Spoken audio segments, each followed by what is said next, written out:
सबसे पहले तो ईश्वर का बहुत बहुत उसके लिए धन्यवाद। फिर पर प्रोपेगेंडा पूरा चला राम मंदिर को फेक बताने का, जो हमारे रोमिला थापर जैसे फिक्शनल हिस्टोरियंस हैं, फिक्शन हिस्टोरियंस हैं, इन्होंने खूब पूरी कोशिश करी, जी जान का जोर लगा दिया कि भाई राम मंदिर नाम की तो कोई चीज थी नहीं, वहां तो बाबरी मस्जिद थी इसका, और अब वो सारी बातें झूठ साबित हो रही हैं।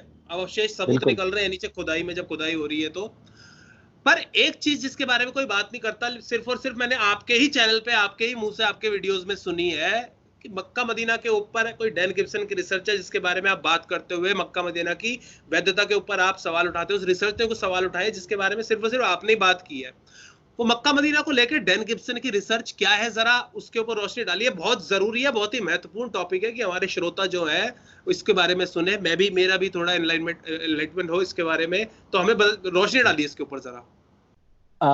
पहले तो सभी दर्शकों को और जितने भी लोग इसको जहां भी सुन रहे हैं उनको भी बहुत बहुत शुभकामनाएं। और मैं तो जितनी बार बैठता हूं और जितनी बार जिक्र आता है श्री राम मंदिर के विषय में, क्योंकि हमारे स्वाभिमान से जुड़ा हुआ भी एक केस था। क्योंकि अगर आप ये देखिए कि कितने आरोप नहीं लगाए गए, मैं ये कहता हूं कि सिर्फ 1400 साल का वनवास नहीं था, फिर से एक 500 साल का वनवास भी झेला है। इसमें ना केवल वो वनवास, बल्कि हमारे ऊपर कितने सारे सवाल खड़े किए गए, कितनी बदतमीजी की गई है, कितने सारे आस्था के ऊपर प्रहार किया गया है, इसको हम कभी नहीं भूल पाएंगे। तो अगर हम ये बात करें कि इसको फेक बताने की बहुत सारी कोशिशें की गई, और अब तो खुदाई में भी इतने सारे प्रमाण मिल रहे हैं, उससे भी हमें पता लगता है कि उसमें कितनी सच्चाई है। लेकिन जिन लोगों ने ये प्रोपेगेंडा चलाया, जिन लोगों ने 500 साल तक उस जमीन को अपने कब्जे में रखा, अपने अपवित्र कदम वहां पर डाले, उन लोगों का जो सैक्रेड प्लेस है आज वो सवालों के घेरे में है। और देखिए, इसी को कर्मा कहते हैं, कर्मफल सिद्धांत इसी को कहते हैं। इसी को कहते हैं कि परमपिता परमेश्वर के यहां पर देर है लेकिन अंधेर नहीं है। जिस तारीख पर यहां भारतवर्ष में प्रभु श्री राम की जन्म स्थली के जो केसेस थे उनकी फाइल खुल रही थी, वहां दूसरी तरफ मक्का मदीना में डैन गिब्सन और उसकी टीम, और यहां तक कि जो अरब के लोग थे उनके सहयोग से वहां कुछ और फाइल्स खुल रही थी। इसको मैं कहता हूं कर्म फल का सिद्धांत। समझ जाओ, अभी भी टिड्डी दलो, समझ जाओ, सुधर जाओ, कि इसको कहते हैं परम पिता परमेश्वर का जो कर्मफल सिद्धांत होता है, जैसे को तैसा होता है, देर है अंधेर नहीं है। यहाँ वो फाइलें खुली, आवाज नहीं है हाँ, लाठी में। यहाँ वो फाइल खुली, यहाँ वो केस जीते, और वहां वो सारे के सारे केस हार गए।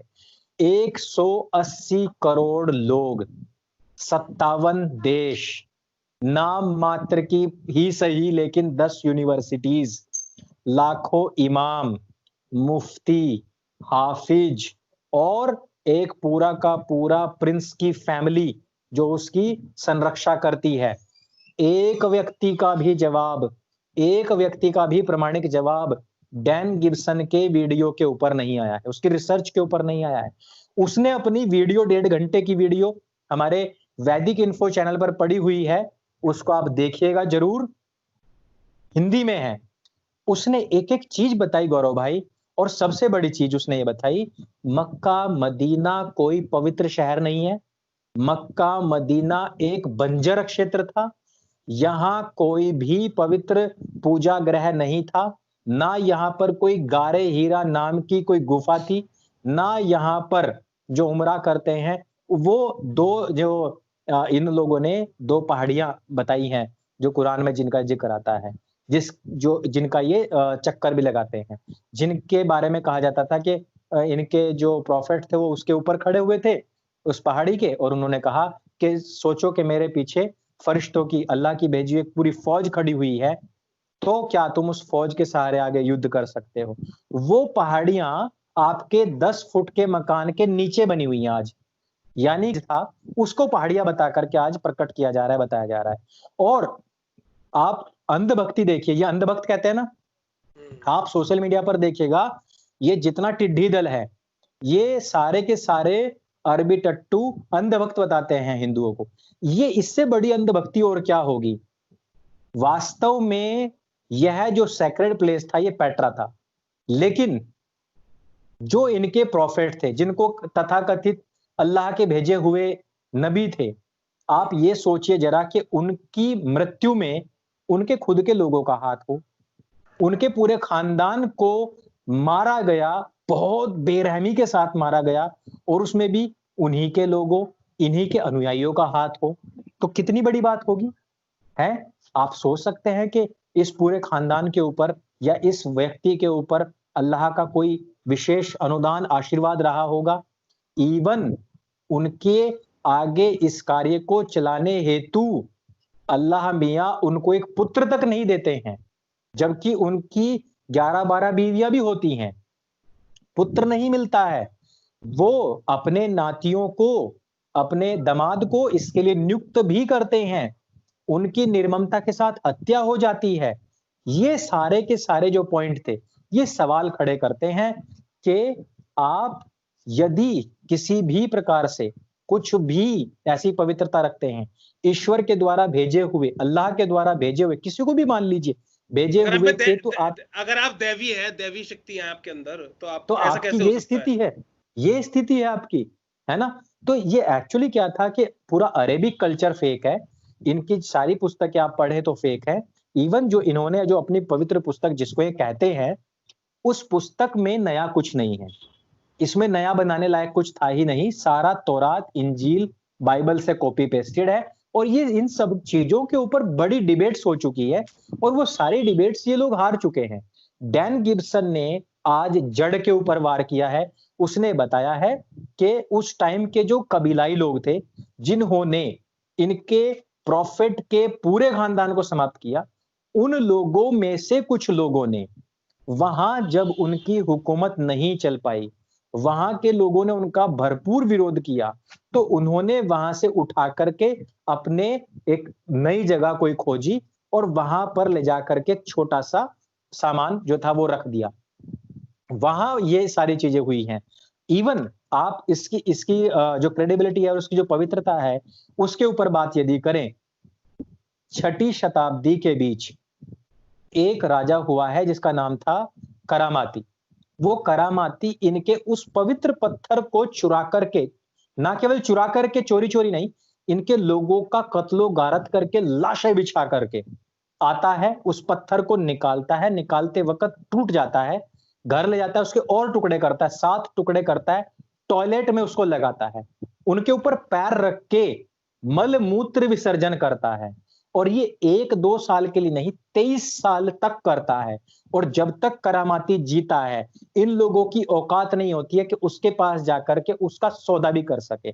उसके बाद ये लिखित है, बताया जाता है कि 50,000 दिनार देकर के उसके बेटे से वो 7 टुकड़े खरीदे गए, उनको साफ किया गया और उनको वापस जोड़ करके आज उसमें चिपकाया गया है। आप ये देखिए कि इनकी पुस्तकों के हिसाब से यदि कोई उस पत्थर को निकालने आएगा, तो बड़े-बड़े उकाब जो पक्षी होते हैं, मुँह से आग के गोले फेंकेंगे उन लोगों के ऊपर। तो प्रलय वो आ तो जाएगी, कहीं नहीं मतलब हुआ। ये लिखा हुआ है। प्रलय आ जाएगी, प्रलय आ जाएगी। वो कुछ नहीं हुआ है। इससे इससे ये शक पैदा हुए कि क्या ये वास्तव में कोई दैवीय चीज़ है अथवा नहीं है। फिर इसके ऊपर काफ़ी सारे रिसर्च हुए। डैन गिब्सन ने उसमें पुरातात्विक विभाग की बहुत हेल्प ली है, उसमें यूनिवर्सिटीज़ की बहुत हेल्प ली है, उसमें स्थानीय लोगों की बहुत हेल्प ली है, उसने आस-पास के लोगों की, और यहाँ तक कि जितने इतिहासकार थे, उन सब की भी बहुत हेल्प ली है। इवन उसने खुद कुरान और जितनी हदीसें हैं, उन सब की हेल्प ली है। उस वीडियो में, 1.5 घंटे के वीडियो में उसने 23 साल की रिसर्च को समेट दिया है, जो हमें बताता है कि परमात्मा के यहाँ पर देर है, अंधेर नहीं। कर्म फल सिद्धांत कहता है, जो आज तक प्रभु श्री राम की जन्म स्थली को फेक बता रहे थे, फेक सिटी, फेक प्लेस बता रहे थे, आज उनका खुद का जो तथाकथित सैक्रेड प्लेस है, वो खुद फेक निकल रहा है, फेक साबित हो रहा है। लेकिन उनके पास में देखिए, ये हमारी हिम्मत है, हम 500 साल तक लगातार लड़ते रहे। आजादी के बाद 70 साल तक लगातार केस लड़ते रहे। ये हमारी हिम्मत है क्योंकि हम सच्चे थे, हम डटे रहे, लगे रहे। इन लोगों में से हिम्मत ही नहीं है। 180 करोड़ लोगों में से एक व्यक्ति ने चैलेंज नहीं किया। 57 देशों में से एक देश ने चैलेंज नहीं किया, 10 यूनिवर्सिटीज है बड़ी बड़ी, एक ने चैलेंज नहीं किया, इतने बड़े बड़े खलीफा बैठे हुए एक ने भी चैलेंज नहीं किया। हिम्मत है, दम है तो केस लड़ो, केस करके दिखाओ डैन गिब्सन के ऊपर, तो मैं मानूं। इसलिए मैं कहता हूं कि ये सारा का सारा कुछ फेक है, ये केवल और केवल डर के ऊपर जिंदा है। यदि आप आज इनकी उस किताब में से ये बात निकाल दीजिए कि इसके ऊपर शक व शुबा नहीं करना है, इस किताब में से बस ये निकाल दीजिए कि इस किताब के ऊपर तर्क वितर्क किया जा सकता है, डिबेट की जा सकती है। आप उस किताब में से ये बात निकाल दीजिए जो मार काट की है, जो काफिरों के ऊपर, जो मुर्तदों के ऊपर, जो मुशरिकों के ऊपर, या फिर इस्लाम छोड़ने वालों के ऊपर, सीधी भाषा में कहें उन लोगों के लिए जो मार काट के विषय, वो आप निकाल दीजिए। फिर देखिए आप स्थिति क्या होती है। सिर्फ और सिर्फ डर के ऊपर ये मजहब टिका हुआ है, अन्यथा इसका कोई अस्तित्व नहीं है। और मैं चैलेंज करता हूं कि कोई व्यक्ति डैन गिब्सन के ऊपर आज तक किसी ने केस क्यों नहीं किया। मैं सवाल पूछना चाहता हूं आपके इस मंच के माध्यम से। हर बात पे जो फतवा जारी करते हैं, क्यों नहीं किया अभी तक डैन गिब्सन पे? छोटी छोटी बातों पे फतवा जारी कर देते हैं। क्योंकि डैन गिब्सन ही असली ईश्वर का भेजा हुआ दूत है, जिसने झूठ और सच को दूध और पानी की तरह अलग अलग कर दिया है। बहुत बढ़िया। तो मेरा तो मन नहीं कर रहा है इसको खत्म करें, बहुत देर हो गई है, पर लंबा हो गया, पर फिर भी मन नहीं कर रहा है। ऐसा कर रहा है कि बातें करते ही रहे रात भर।